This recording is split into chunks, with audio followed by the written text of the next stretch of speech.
ഇന്നത്തെ ക്വസ്റ്റ്യൻ ഇതാണ് കേട്ടോ. അപ്പം ക്വസ്റ്റ്യൻ നല്ലതായിട്ടൊന്ന് വായിച്ച് നോക്കുക. അതേ നമ്മുടെ ഓപ്ഷൻസും ഇവിടെയുണ്ട്. നമുക്ക് ചെയ്യാനായിട്ട് തുടങ്ങാം. ക്വസ്റ്റ്യൻ്റെ ഫസ്റ്റ് പാർട്ടിൽ 4/7 ഇൻറ്റു 4/7 എന്നാണ്. നമുക്കതിനെ 4/7 ദ ഹോൾ സ്ക്വയർ എന്ന് കൊടുക്കാം. കുഴപ്പമില്ലല്ലോ, രണ്ട് 4/7 ഉണ്ട്. നമുക്കതിനെ സ്ക്വയർ ആയിട്ട് അങ്ങോട്ട് എഴുതി വെക്കാം.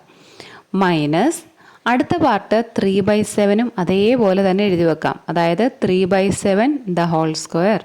ഇനി ഈ ക്വസ്റ്റ്യൻ്റെ അടുത്ത പാർട്ടിൽ എന്താ ഉള്ളത്? ഒരു ഡിവൈഡഡ് ബൈ. അത് നമുക്ക് ഇങ്ങനെ അങ്ങോട്ട് ഡിവൈഡഡ് ബൈ എന്ന് എഴുതിയിട്ട് നെക്സ്റ്റ് പാർട്ട് അതേപോലെ തന്നെ എഴുതി വെക്കാം.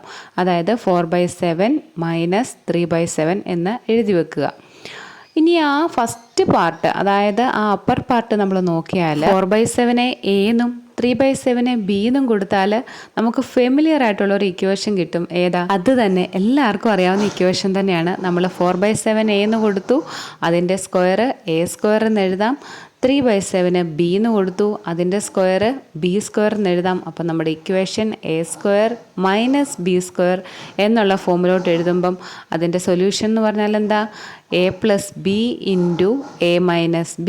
ഈ ഇക്വേഷൻ അറിയാത്തതായിട്ട് ആരും തന്നെ കാണത്തില്ല അല്ലേ?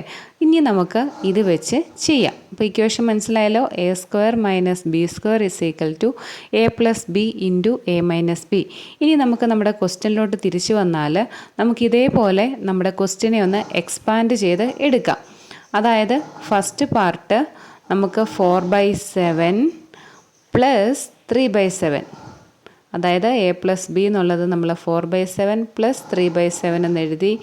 അടുത്തത് A - B എന്നുള്ളത് 4/7 മൈനസ് 3/7 എന്നും എഴുതി. ബാക്കി നമുക്ക് അതേപോലെ തന്നെ എഴുതാം. അതായത് ഡിവൈഡഡ് ബൈ 4/7 മൈനസ് 3/7.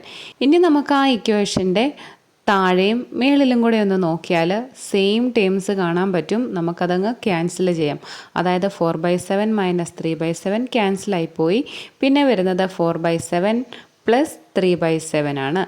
ഇതിനെ നമ്മൾ കാൽക്കുലേറ്റ് ചെയ്യുന്ന സമയത്ത് 4 + 3 = 7 ഡിവൈഡഡ് ബൈ 7, 7/7 = 1. ഓപ്ഷൻ ബി 1 ആണ് ആൻസർ. അപ്പോൾ ഈ ഒരു ക്വസ്റ്റ്യൻ മനസ്സിലായെന്ന് വിചാരിക്കുന്നു. ഇനി ഇതേപോലുള്ള വീഡിയോകൾക്കായിട്ട് മറക്കാതെ കാണുക.